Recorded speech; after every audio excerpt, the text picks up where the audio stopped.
आप लोग देख रहे हैं हेलो कराची और मैं हूं आपकी होस्ट राफिया। आज हम मौजूद हैं जी हेडक्वार्टर्स में और ये हेडक्वार्टर है जी सिंध इमरजेंसी सर्विस 1122 के। अब ये सर्विस जो है वो न्यूली जो है कराची में इंट्रोड्यूस हुई है एंड सिंध में इंट्रोड्यूस हुई है। इसको 1 साल हुआ है। पंजाब में आई थिंक पिछले 18-19 ईयर्स से ऑपरेट कर रहे थे। KPK में भी है, बलूचिस्तान में भी है और अब ये माशाल्लाह सिंध में भी मौजूद है। इस सर्विस का एक्चुअली क्या रोल है?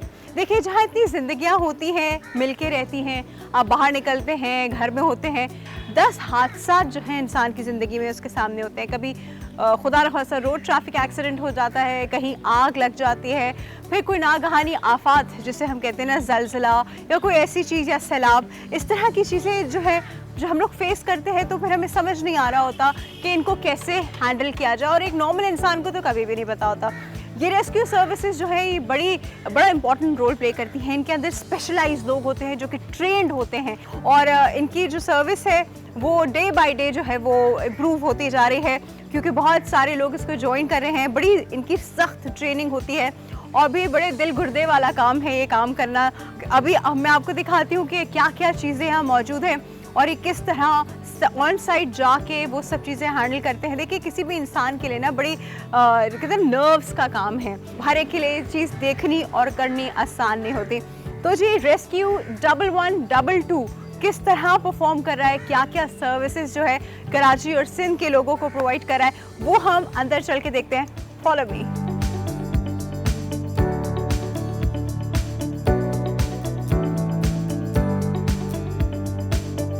ऑलराइट जी, अब हम जानते हैं रेस्क्यू 1122 के हवाले से कि यहाँ क्या होता है, क्या सर्विसेज प्रोवाइड करते हैं, ट्रेनिंग्स कैसे होती हैं, ट्रेनिंग्स में कौन क्वालिफाई करता है, ये सब कुछ हमें बताएंगे जी यहाँ के को-फाउंडर हैं और डायरेक्टर रेस्क्यू 1122 हमारे पास मौजूद हैं डॉक्टर आबिद जलालुद्दीन शेख साहब। उनसे बात करते हैं। अस्सलाम वालेकुम सर। वालेकुम सलाम। कैसे हैं आप? बिल्कुल ठीक। सर, बहुत सारी चीज़ें पूछने वाली हैं। सबसे पहले तो मुझे बताइए कि सिंध में ये जो रेस्क्यू सर्विस शुरू हुई है 1122, it's approximately a year ago, right? इससे पहले सिंध में क्या फैसिलिटीज़ अवेलेबल थे? Rescue 1122 it's a very new service in this province और 2005 का अर्थक्वेक सबको याद है, एक होलनाक वाक़या था और उसके बाद रेस्क्यू 1122 का क़याम हुआ पंजाब प्रोविंस से। जनवरी अगर हम बात करें 2022 में ये टास्क दिया गया। आई थिंक कोविड के बाद कुछ टाइम था जब हमने नोटिस करना शुरू किया कि यहाँ कुछ बन रहा है। एग्जैक्टली और उसके बाद हमने इस सर्विस पे काम किया और डिफरेंट मॉडल्स देखे जो हमारे इन कंट्री मॉडल्स चल रहे थे। कुछ हमने मॉडल्स बाहर के मुल्कों में देखे, न्यूजीलैंड देखा और क्योंकि हमने देखा कि जो डेवलप्ड कंट्रीज है वो किस तरह से काम कर रही हैं, उसका एक मिक्स एंड मैच फिर हम यहाँ पर मॉडल डिज़ाइन करें। ट्रेनिंग कितनी ड्यूरेशन क्या होती है ट्रेनिंग की? Training duration is 4 to 6 months और पब्लिक सर्विस में हमने इनको यही सिखाया कि whenever there is an emergency they should be there and to provide a proper service. This is a very commendable service by the way. This is very nice and very much needed as well. Finally it's in Sindh. अब मुझे ये बताइए कि आप लोग इस service में क्या क्या चीज़ें केटर करते हैं, किस किस तरह के डिज़ास्टर्स को आप लोग इनिशियली मैनेज करते हैं?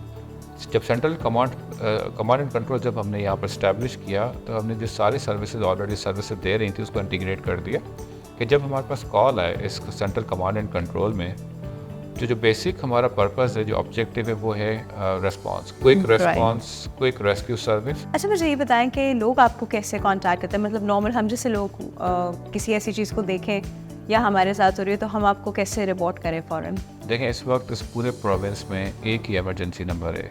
अगर मैं कहूँ गवर्नमेंट का इमरजेंसी नंबर से 1122 यू कैन जस्ट कॉल 1122 और आपको बहुत प्रोफेशनल तरीके से वहाँ पर डील किया जाएगा। 1122 is the number? 1122 is a universal number even in the whole country at the moment. In the whole country, but वो फिर आप जहाँ से भी होंगे आपको वो डायरेक्ट कर दिया जाएगा। हर प्रोविंस की मैपिंग हुई है अपने district. How complicated is the procedure? 1122 की तरफ रेस्पॉन्स की बात करें तो अभी आप कॉल कर सकती हैं, आपको रेस्पॉन्स टाइम भी पता चल जाएगा। यही बैठे बैठे ट्राई करो। आप कॉल कर सकती हैं। अच्छा, मैं अगर अपने मोबाइल फोन से इस वक्त मिलाती हूँ just dial 1122 1122, right? Okay, and let me put this on speaker. Sir, emergency service में आपकी क्या मसला हूँ? भाई मुझे फायर ब्रिगेड चाहिए। कहाँ पे चाहिए? ब्लॉक 17 गुलशन इकबाल, आग लग गई है। ठीक है, क्या नाम है आपका? खतीजा। खतीजा, मुझे बताएगा एम्बुलेंस की जरूरत है इसमें फायर ब्रिगेड की? सिर्फ फायर ब्रिगेड की ज़रूरत है। ठीक है, हम फायर ब्रिगेड को रवाना करवा रहे हैं। ठीक है। सलामत में आपके पास पहुंच जाएगी। कितनी देर में पहुंचेगी? किस चीज में आग लगी है ये? किचन में। ठीक है, कोई फंसा तो नहीं है अभी? फंसे हुए हैं, घर में बुजुर्ग फंसे हुए हैं। ओके ओके, मैं एम्बुलेंस भी रवाना करवा देता हूँ। ठीक है, और फायर ब्रिगेड भी आपके पास आ रही है, परेशान ना हो, डिटेल फॉरवर्डेड है। मुझे मोबाइल नंबर नोट करवा दीजिए प्लीज। आपके पास आ रहा है मोबाइल नंबर? जी, यही नंबर है? जी बिल्कुल यही नंबर है। ठीक है, हमारे स्टाफ पहुंच रहा है आपके पास। ठीक है, ठीक है, बहुत शुक्रिया, थैंक यू। इमरजेंसी सर्विस को अगर ओके, दैट वाज क्विक। या देखिए, इमरजेंसी कोई छोटी बड़ी नहीं होती, इमरजेंसी इज़ इमरजेंसी। और इमरजेंसी का अगर छोटी इमरजेंसी उस वक्त लग रही है तो वो किसी टाइम पे बड़ी हो सकती है। अच्छा सर, यूजुअली हम लोग बचपन से ऐसे ही करते और देखते आए हैं कि यूजुअली कोई इस तरह की इमरजेंसी होती है तो NGOs और चैरिटेबल ऑर्गेनाइजेशंस जो है उनको कांटेक्ट करते हैं। What is the reason that why we should contact 1122 now? What's the difference? देखें, सबसे बड़ा जो डिफरेंस मैं इस वक्त कहूँगा, एक तो गवर्नमेंट की अपनी ओन सर्विस, और जब भी आप 1122 की बात करेंगे तो इसका मतलब है आपके पास ट्रेंड रिसोर्स पहुँचेगी और विद इक्विपमेंट पहुँचेगी। तो जब आप रेस्क्यू 1122 की एम्बुलेंस की बात करेंगे, इट्स फुली इक्विप्ड, और इसके साथ अगर हम खुदा न खास्ता कोई बड़ा इंसिडेंट हो जाता है और 1122 पे कॉल आएगी तो फुली इक्विप्ड लोग वहाँ पर रिस्पॉन्ड कर रहे होंगे, प्रॉपर्ली इंफ्रास्ट्रक्चर के साथ काम कर रही है और प्रॉपर ट्रेंड लोगों के साथ काम करे, और यही डिफरेंशिएट करती हैं हमें बाकी सर्विसेज की। Perfect perfect, actually very happy that this thing is a part of Sindh now, and कितने लोगों की इस चीज़ से कितने क्विक रिस्पॉन्सेज की वजह से मदद होती होगी। Sir thank you, and thank you to your service. बहुत शुक्रिया जी। थोड़ा सा हम और चल के एक्सप्लोर करते हैं। जी बिल्कुल।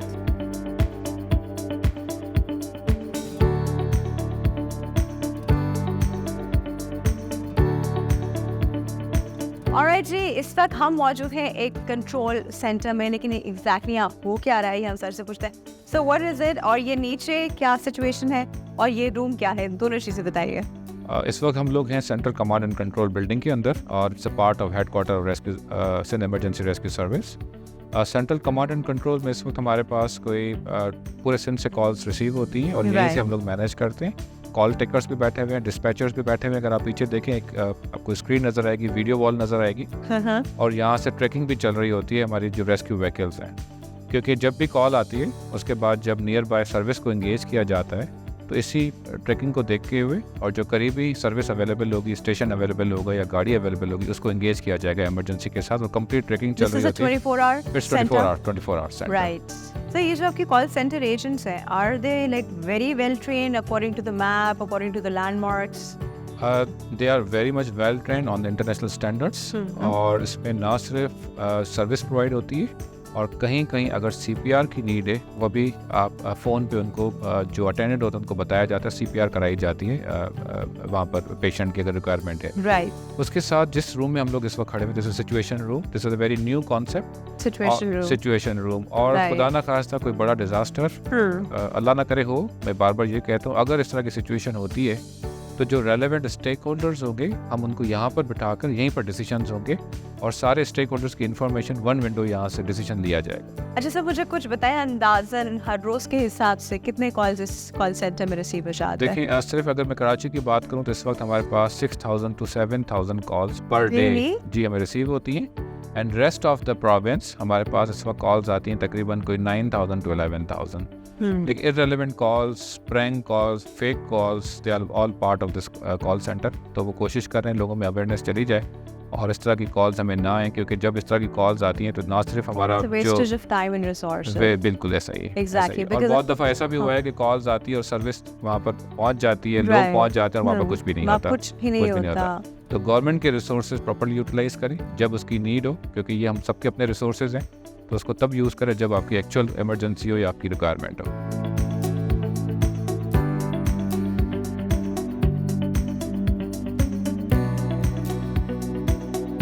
एक बिल्डिंग है जिसका कोलैप्स हो चुका है, हम वहाँ पे रेस्क्यू करने जा रहे हैं। मैं अपने PPP अटायर में हूँ मैं बिल्कुल, और मेरे साथ सारी टीम है, और अब हम उस तरफ पहुँच रहे हैं।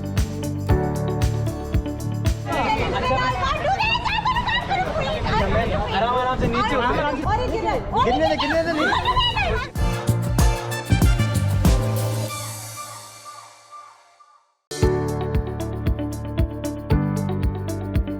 अब हम बाहर आ चुके हैं और अब हम वो सारी चीज़ें देखते हैं जो यहाँ प्रोवाइड की जाती हैं।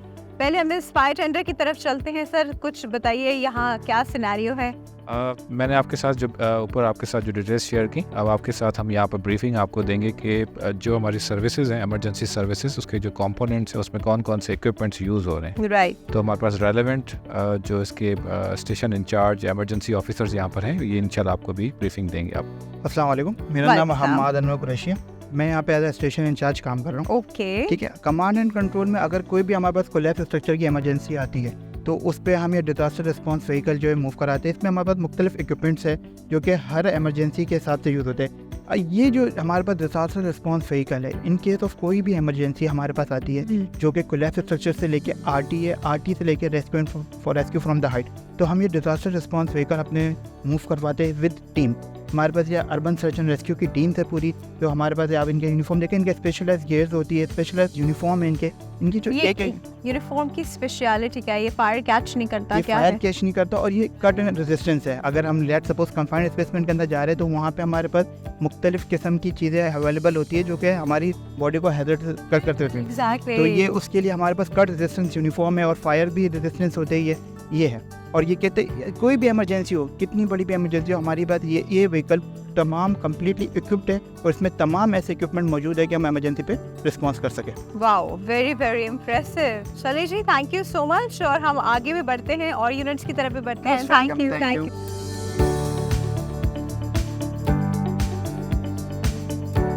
अच्छा, हमारी इमरजेंसी रेस्क्यू सर्विस में अर्बन सर्च एंड रेस्क्यू जो अभी आपने विजिट किया, उसके बाद अब हम फायर इमरजेंसीज का आपको स्टॉल दिखाते हैं कि यहाँ पर कौन कौन से हमारे इक्विपमेंट यूज़ होते हैं। हसान है हमारे स्टेशन इंचार्ज। हसान, उस पर ब्रीफ करें आप प्लीज़।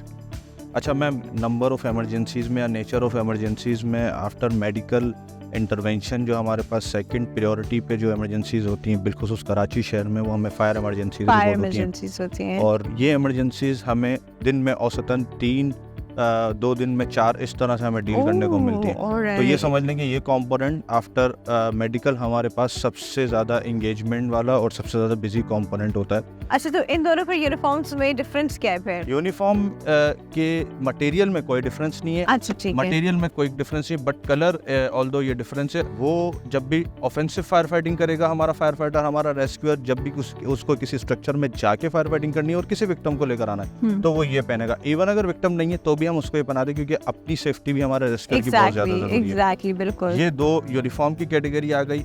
इंजन हमारे पास यही होता है, फायर इंजन। हम किसी भी किस्म की फायर इमरजेंसी पे मूव करेंगे तो यही फायर एंड रेस्क्यू का ट्रक हमारे साथ मूव होगा।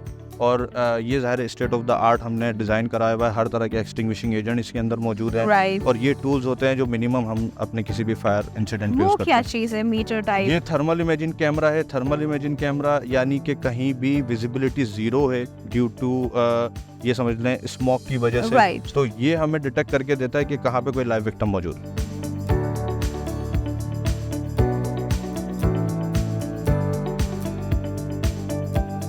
और सब कुछ यहाँ का बताइए कि ये क्या है? आई थिंक ये वाटर रेस्क्यू है।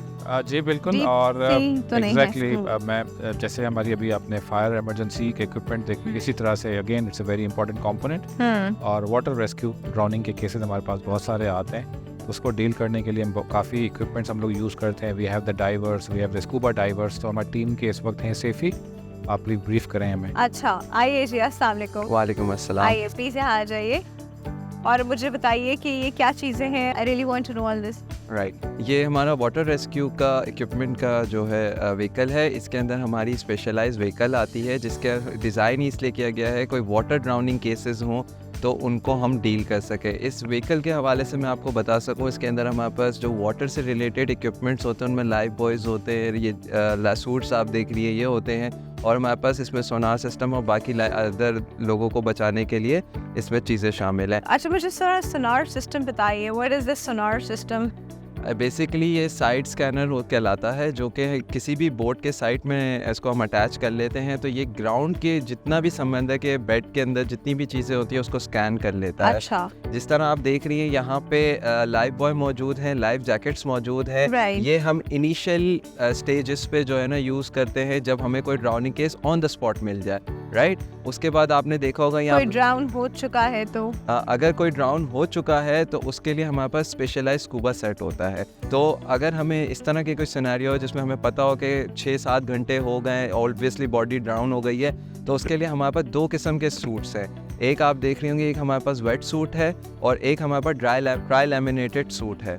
ये हमें स्क्रैचेस से बचाता है और बहुत सारी चीज़ों से प्रोटेक्ट करता है जो हमारे लिए हार्मफुल हो। अच्छा, right, got it sir, thank you, बहुत बहुत शुक्रिया, बहुत शुक्रिया, थैंक यू सर। ये तो बहुत ही इंटरेस्टिंग और I think it's very much up to date. I think पूरी दुनिया में यही इक्विपमेंट यूज हो रहा है, वी आर नॉट आउटडेटेड। बिल्कुल ऐसा है। तो सिंध गवर्नमेंट की जिस इदारे में आज आप लोग यहाँ पर हैं, इनकी एक्सटेंसिव ट्रेनिंग होती है 4 to 6 months की, उसके बाद हमें ज्वाइन करते हैं। Now this is very important component which is a medical emergency. और यहाँ पर Rehana Yasmin, she is emergency officer. अस्सलाम वालेकुम। वालेकुम सलाम। अच्छा, अगर यहाँ पे हम देखेंगे हमारी जो मेडिकल सर्विस है, यहाँ पर हमारी जो एम्बुलेंस है वो 1122 की दूसरी एम्बुलेंस से यूनिक है, क्योंकि हमारे पास बेसिक एम्बुलेंस भी अवेलेबल है, एडवांस लाइफ सपोर्ट एम्बुलेंस भी अवेलेबल है। ये advance life support ambulance, right? जी। और यहाँ पे एक खास बात ये भी है कि जो हमारा पैरामेडिक है वो ट्रेंड होता है, Right. ठीक है। और जो सर्विस हम दे रहे हैं यहाँ पे, ऑक्सीजन की सर्विस भी है, ट्रॉमा भी मैनेज हो जाएगा, डिलीवरी, यहाँ तक कि इस तरह की सारी सर्विस इसके अंदर अवेलेबल है। ओके, इसके इंटरेस्टिंग। अलावा जो दूसरा कंपोनेंट है हमारा वो है हम ट्रेनिंग को देख रहे हैं, लाइफ सही। सेविंग ट्रेनिंग करवा रहे हैं। अच्छा जी, यहाँ क्या हो रहा है? अच्छा, यहाँ पे तो करवा रहे हैं CPR। अच्छा, मेडिकल सर्विस के अलावा जो है हमारा जो है हम ट्रेनिंग सर्विस भी प्रोवाइड कर रहे हैं। अब जिसके अंदर जो है हम इमरजेंसी फर्स्ट रिस्पॉन्डिंग की ट्रेनिंग करवा रहे हैं, Right. बेसिक फायर सेफ्टी होगी, डिजास्टर मैनेजमेंट, इस तरह की हम लाइफ सेविंग ट्रेनिंग कम्युनिटी को करवाते हैं। अब जैसे कि ये यहाँ पे कर रहे हैं CPR जो किया जाता है कार्डिक अरेस्ट की सिचुएशन में किया जाता है। ये एक लाइफ थ्रेटनिंग सिचुएशन है। अब ये कम्युनिटी को करना ही क्यों ज़रूरी है? क्योंकि जब तक आपकी एम्बुलेंस पहुँच रही है, एम्बुलेंस को पहुँचने का टाइम अगर आप तब तक देखें, पेशेंट को थोड़ा स्टेबल हाँ, तो उस टाइम साथ आता कम्युनिटी का रहे। टाइम है, क्योंकि ये आपका विदिन 1 मिनट स्टार्ट होने वाली एक्टिविटी है। अगर 1 या 2 मिनट के अंदर आपने CPR स्टार्ट नहीं किया तो विक्टिम के बचने के चांसेस बहुत ज़्यादा कम हो जाते हैं। राइट। सबसे अच्छी चीज़ ये है कि अगर आप कंप्लीटली इस रेस्क्यू सेंटर का पार्ट नहीं बनना चाहते, पर आपको कुछ पता होना चाहिए बेसिक लाइफ सपोर्ट के बारे में, तो आप ये कोर्सेज आके यहाँ पे ज़रूर करें। बिल्कुल। माशाल्लाह, इतनी सारी चीज़ें इतना कलेक्टिवली एक साथ नहीं मैंने कहीं देखी। हाँ, अब पहले होता था कि हाँ किसी फायर ब्रिगेड को देख लिया, चलो ठीक है। ड्राउन होना, अगर कोई ड्राउन हो रहा है तो उसको कैसे सेव कर सकते हैं, पूरी ट्रेनिंग CPR की, life saving treatments. Thank you so much जी, thank thank you you, for doing so well and thank you for teaching this to our community. एक बड़ी छोटी सी रिक्वेस्ट, जिस तरह हम जैसी किसी एम्बुलेंस को देखते हैं तो फ़ौरन से सब लोग गाड़ियाँ साइड पे हो जाती है, एम्बुलेंस को रास्ता देते हैं। अगर आप इन गाड़ियों में से किसी गाड़ी को देखें स्पीड में कहीं जाते हुए, तो उनको भी रास्ता दीजिए, बिकॉज वो भी किसी की ज़िंदगी ही सेव करने जा बिल्कुल रहे ऐसा होते हैं।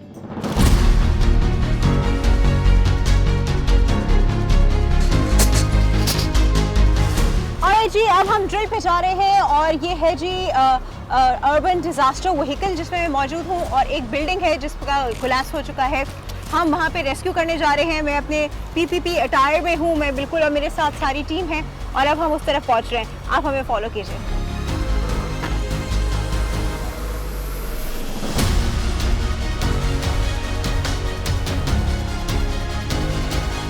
अच्छा जी, इस बिल्डिंग कोलैप्स हो गई है, वहाँ लोग अंदर फंसे हुए हैं, मेरे रेस्क्यूअर्स जल्दी जल्दी काम कर रहे हैं, और अब हम साइड की तरफ चलते हैं।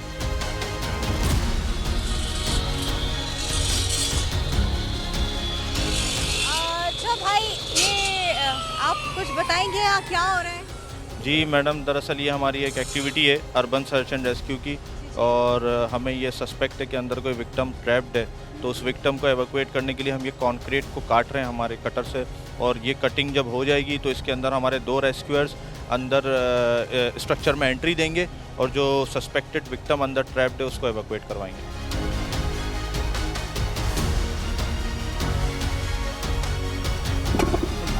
अच्छा जी, अभी कंक्रीट हम लोगों ने कट कर लिया है। अब हम अंदर जाके देख रहे हैं कि कोई है या नहीं है। अगर कोई है तो उसको कैसे रेस्क्यू किया जाए। हम रेस्क्यूअर्स हैं, अगर आप हमें सुन सकते हैं तो किसी ठोस चीज को खटखटाएं।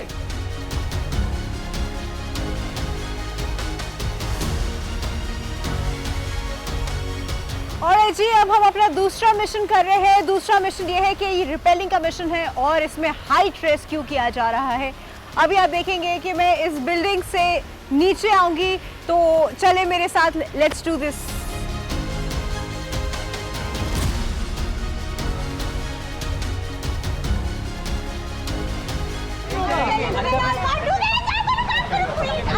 आराम से नीचे गिरने दे नहीं।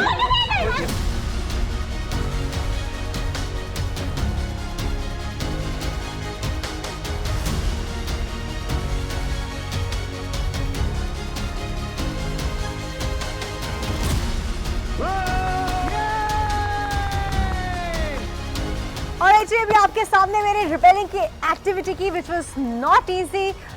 ये तो बहुत छोटी हाइट की बिल्डिंग थी, इससे बहुत ज़्यादा Heights 7 floor, 8 floor, 10 floor, 20 floor probably ये लोग सब करते हैं और ये इनका डेली रूटीन का हिस्सा है। तो ये जो काम है ये कोई आसान काम नहीं है, इट्स वेरी वेरी टफ और बहुत हिम्मत वाला काम है और इनकी इतनी सख्त ट्रेनिंग हुई हुई है। Hats off to them. मैं सलाम करती हूँ जी आप सब लोगों को, माशाल्लाह आप लोग इतनी हिम्मत से सारा काम करते हैं।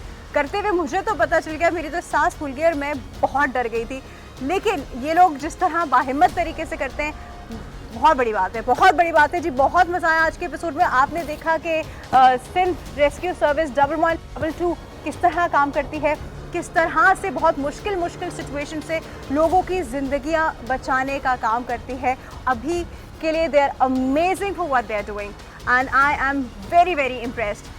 इंशाल्लाह नेक्स्ट एपिसोड में फिर आपसे मिलेंगे किसी और जगह, कुछ और करते हुए, कुछ और आपको दिखाते हुए। This is your host Rafia signing off. अल्लाह हाफिज़।